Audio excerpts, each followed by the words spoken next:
पुण्यातल्या अपघात प्रकरणाचा फोकस हा आता ससून रुग्णालयातील डॉक्टर तावरेच्या नियुक्तीभोवती येऊन ठेपलेला आहे। निलंबित डॉक्टर तावरेच्या नियुक्तीमागे राजकीय आशीर्वाद असून ही माहिती देणाऱ्या ससूनच्या डीनना मात्र माहिती देणं भूललंय। कारण पुणे अपघाताप्रकरणी अल्पवयीन आरोपीच्या रक्ताच्या नमुन्यात फेरफार करणाऱ्या डॉक्टर अजय तावरेंच्या नियुक्तीसाठी आमदार सुनील टिंगरे आणि मंत्री हसन मुश्रीफ यांनी शिफारस केल्याचं समोर आलंय।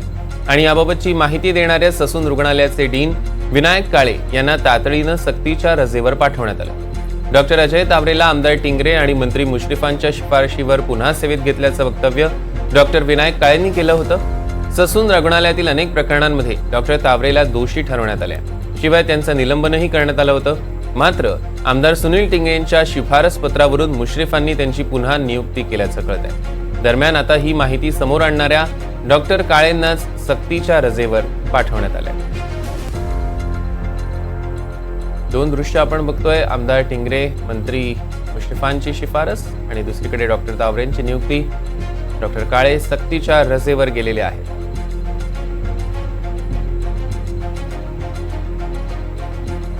त्यांचं वक्तव्य भोवल्याचं कळतंय, कारण काळे यांना सक्तीच्या रजेवर आता पाठवण्यात आलेलं आहे।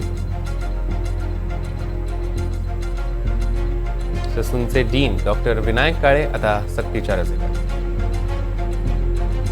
डॉक्टर विनायक काळेंच्या सक्तीच्या रजेवरची ऑर्डर नेमकी काय म्हणते? आमच्या असं निदर्शनास आलंय की डॉक्टर विनायक काळे यांनी प्रकरणाचं गांभीर्य ओळखलं नाही, तसंच त्यांनी परिस्थिती व्यवस्थितपणे हाताळली नाही आणि त्याच पार्श्वभूमीवर कमिटी डॉक्टर काळेंना सक्तीच्या रजेवर पाठवण्याची शिफारस करते। सक्तीच्या रजेवरची ही ऑर्डर आहे। विनायक काळेंच्या सक्तीच्या रजेवर जाताना जी ऑर्डर देण्यात आली त्यात हा मसूदा आहे। दरम्यान डॉक्टर तावरेंची नियुक्ती कोणी केली असा प्रश्न वारंवार विचारल्यानंतर मुश्रीफांची चांगलीच अडचण झाली। सुरुवातीला काही वेळ त्यांनी प्रश्नाला उत्तर देणं टाळलं, मग थोडा चढा सूर लावून आमदारांच्या शिफारसीवरून त्यांनीच तावरेंची नियुक्ती केल्याचं सांगितलं, पण त्याचबरोबर आम्हीच त्यांना पदावरून दूर केल्याचंही मुश्रीफ म्हणाले। मैं आमदार की सिफारिश पर वो बोला था, मैंने किया था, लेकिन जो रैट जो सवाल हुआ उनको हमने निकाला था, अभी वो नहीं थे। लेकिन आपका नाम आ रहा है। हमने तात्काल में, मैं बोला ना आपको, आपने चिट्ठी दिया था। अरे चिट्ठी नहीं दिया था, एमएलए एमपी जब देते हैं उन पर हम देखते हैं सिफारिश, वो अधिकार नहीं करने के, लेकिन उनको वो निकाला नहीं, उसके बाद ऐसा नहीं होता। सिफारिश करने के बाद वो लोगों ने बोलना चाहिए, अधिष्ठाता डीन ने कि ऐसा ऐसा है, तो उनको वो नहीं करना चाहिए था। उन्होंने बिना जाने सिफारिश ऐसा मंत्री को क्या होता है, क्या वो क्या ब्रह्मज्ञानी है क्या? दरम्यान डॉक्टर तावरेंच्या नियुक्तीच्या शिफारशीचं हे नेमकं कनेक्शन कसं आहे त्यावर देखील एक नजर टाकूया। आमदार सुनील टिंगरे आणि मंत्री हसन मुश्रीफ यांच्या शिफारशीवरच निलंबित डॉक्टर अजय तावरे यांना सेवेत घेतल्याचा ससूनचे डीन डॉक्टर विनायक काळेंनी दावा केला। मंत्री हसन मुश्रीफ यांचीही आमदार सुनील टिंगरेंच्या शिफारस पत्रावरच तावरेंना सेवेत घेतल्याचं आणि त्यावर सही केल्याची कबुली देखील दिली।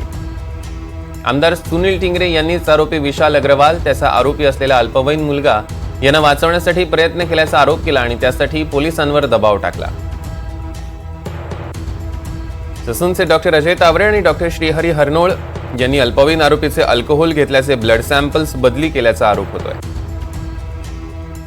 तर डॉक्टर अजय तावरे आणि आरोपी विशाल अग्रवाल यांच्यात फोन कॉल झाल्याचं देखील पोलीस तपासात आता उघड झालेलं आहे। संबंधित पोलीस ठाण्याच्या अधिकाऱ्यांनी आमदार सुनील टिंगरेंच्या प्रभावाखालीच अल्पवयीन आरोपी, त्याचे वडील आरोपी विशाल अग्रवाल यांना मदत केल्याचा विरोधकांचा आरोप आहे। आणि आरोपी विशाल अग्रवाल याने फोन केल्याचं तसंच पोलीस ठाण्यात हजर असल्याची खुद्द आमदार सुनील टिंगरेंनी कबुली दिली। आणि आमदार सुनील टिंगरे आणि मंत्री हसन मुश्रीफ यांनी त्याचं सगळं खापर ससूनचे डीन डॉक्टर विनायक काळे यांच्यावर फोडण्याचा प्रयत्न केल्याचं कळत आहे। आणि आता या संपूर्ण प्रकरणावर एनडीटीव्ही मराठीनं सरकारला काही सवाल विचारले, पाहूया। सवाल क्रमांक 1, आमदार सुनील टिंगरे यांनीच आरोपी विशाल अग्रवालला मदत केल्याचं उघड होत आहे, तसंच डॉक्टर अजय तावरेची ही शिफारस केली आहे, अजित पवार यावर काही कारवाई करणार का? ज्या डॉक्टर अजय तावरेंवर किडनी रॅकेट पासून ते आरोपीचे ब्लड सॅम्पल बदलण्यापर्यंतचे आरोप आहेत, त्याची शिफारस राष्ट्रवादीचा आमदार कसं काय करू शकतो आणि त्याच्यावर कायदेशीर कारवाई होणार का? ज्या आमदार टिंगरेंच्या शिफारशीवर मंत्री हसन मुश्रीफांनी अंमलबजावणी केली त्यांच्यावर कायदेशीर कारवाई होणार का? निव्वळ आमदार आणि मंत्र्यांनी अंमलबजावणी करायला सांगितली म्हणून डॉक्टर अजय तावरेला पुन्हा सेवेत घेणाऱ्या ससूनच्या डीनवर कायदेशीर कारवाई होणार का? सक्तीची रजा ही काही शिक्षा आहे का? आणि सवाल क्रमांक 5, आरोपी विशाल अग्रवाल तसंच त्याच्या अल्पवयीन आरोपी मुलाला वाचवण्यासाठी राष्ट्रवादीचे आमदार सुनील टिंगरे यांनी प्रयत्न केले का? सवाल क्रमांक 6, आरोपींविरोधात कडक कलम न लावणारे तसंच सगळा रोख डॉक्टर अजय तावरेवर टाकून पुणे पोलीस आयुक्त त्यांची टीम स्वतःला मोकळं करून घेतेय का? पुणे पोलिसांच्या टीमनं आमदार सुनील टिंगरेंच्या प्रभावाखाली काम करत आरोपी विशाल अग्रवाल त्याच्या आरोपी मुलाला मदत केली का आणि केली तर संबंधित अधिकाऱ्यांवर कडक कारवाई का नाही? असे 7 प्रश्न पुणे पोर्श प्रकरणी एनडीटीव्ही मराठी विचारत आहे. दरम्यान पुण्याच्या पोर्श कार प्रकरणी विरोधक आता चांगलेच आक्रमक झालेले आहेत. ब्लड सॅम्पल फेरफार प्रकरणातील प्रमुख आरोपी डॉक्टर अजय तावरेच्या बदलीचा प्रस्ताव असतानाही त्याची बदली का केली गेली नाही त्याचीही चौकशी करावी असा आरोप विधानसभेचे विरोधी पक्षनेते विजय वडेट्टीवारांनी लावलेला आहे.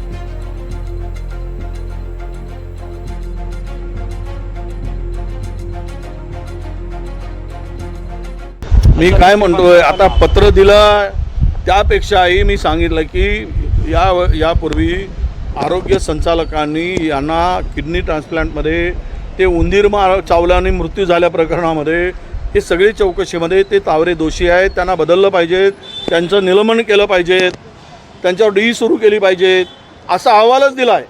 आणि 16 अधिकारी सिनियर अधिकाऱ्यांच्या बदलीचा प्रस्ताव ज्यावेळेस CMO ऑफिसमध्ये गेला आहे त्यावेळेस त्याच्या नावाला राऊंड मारून हे वगळून 15 अधिकाऱ्यांची बदली होते. आणि या तावरे कोणाचा बाप लागला काय, जावे लागला काय, असा बदमाश माणूस, त्याला का वाचवलं गेलं?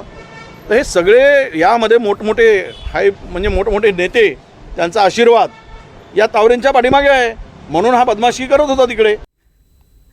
दरम्यान पुणे हिट अँड रन प्रकरणी काँग्रेस प्रदेशाध्यक्ष नाना पटोलेंनी गंभीर आरोप केलेले आहेत. अल्पवयीन आरोपीसोबत जी मुलं होती त्या मुलांचं काय?